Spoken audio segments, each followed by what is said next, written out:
Howdy there everybody, how is it going? My name is Robert, welcome back to Guitar Control.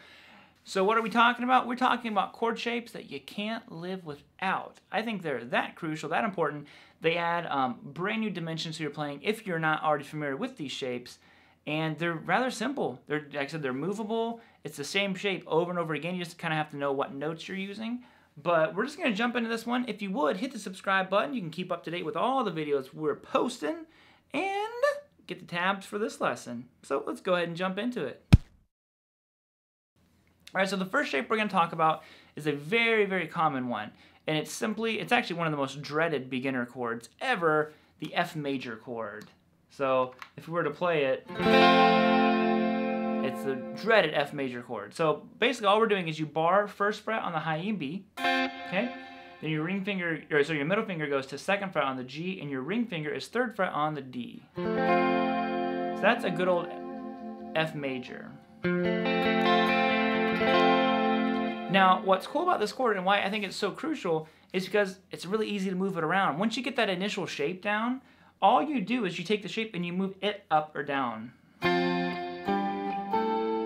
So, for instance, if you know your notes on the guitar, the order of the notes, I should say, if I moved it up 2 frets, it turns into a G. Exact same shape. I'm not changing anything. Now, you're probably wondering, well, why is that important? I can just play a G right here. You totally could, and that'll sound great.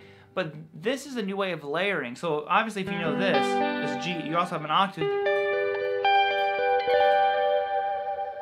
Kind of a cool little way to accent stuff. And like I said, you can move it everywhere. Move it up 2 more frets. You have an A, B, C, D, E, back to F, F sharp, D sharp, E flat.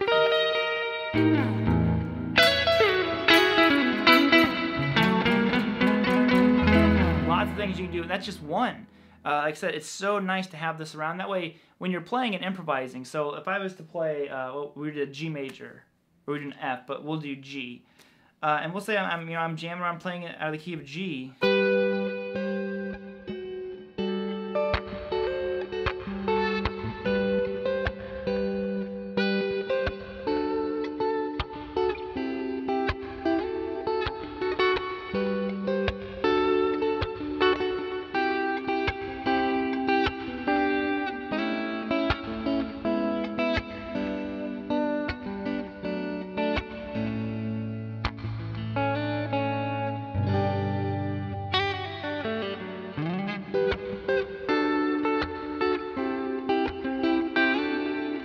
I'm using that chord shape all over the place to get these different chords, and it's just different voicing. So there's the first one for you.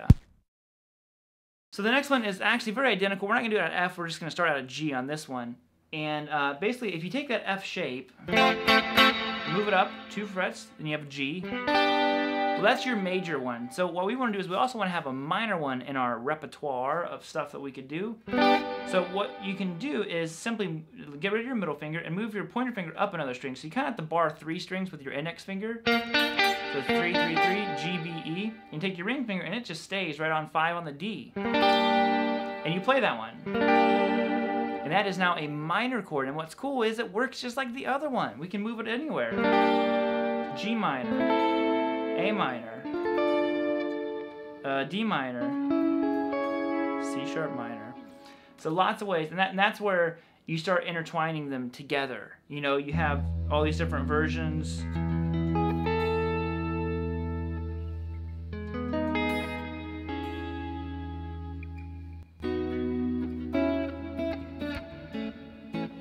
All over the place. It's really, really nice to have that one to move around.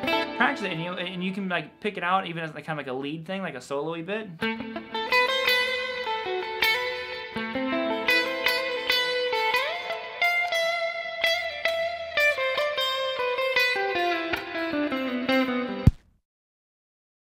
Then another one we have is, I'm going to give you another minor shape. So if you know your minor bar chord, so we'll do like C minor, which would be 3, 5, 5, 4, and you're barring with your index finger, so it'd be 3 again. So 3, 5, 5, 4, 3. So that is a C minor. Okay? So we have that much going on. Now from here, if you just kind of get rid of your barring and you take that finger and move it to the high E string on the 3rd fret, and you play from the D string down. Now this is, the notes are laid out differently, of course, than the other minor, because this is a C minor, not a G minor. But once you have the shape, it moves around the same exact way. And when your pinky finger is your root note. So if I moved up, I'd have D minor, 2 frets, E minor, G minor. So let's do this one. So that was G minor, and here's G minor. Here they sound very much the same, just the voicing is different. It's a different inversion. Okay? So that's another really, really useful movable chord shape that you can just have all over the place. Now the final one I wanted to show you is a movable, another major chord, and I used this one in another video, but I thought it was really crucial because I really think this is an important one to have, and it's just your D chord shape. Now what's interesting is, other than the open string, and you know, when you play an actual D major chord, those 3 notes are all that you really need. That A note, that D note, and that F sharp. So that is your, I'm going brain dead here. That's your root, that's your 5th, that's your major 3rd. Now you can move the shape, now you have to ditch the open string, of course, but you play those 3 notes, and think about your order of notes. Okay, so move the D chord up 2 frets. Now I have E major. Move it up again. I have F major. Move it up 1 fret. Was that G? Move it up 2 more. There's an A. Alrighty guys, that will be it for today. Hope you enjoyed that lesson. Got something out of it, jamming out. Make sure you grab those tabs and hit the subscribe button. Check out these other videos that are popping up. Like I said before, subscribe. And we will be back at you before you know it with new videos. And until next time, peace out, homies. Keep on rocking, and I will see you later.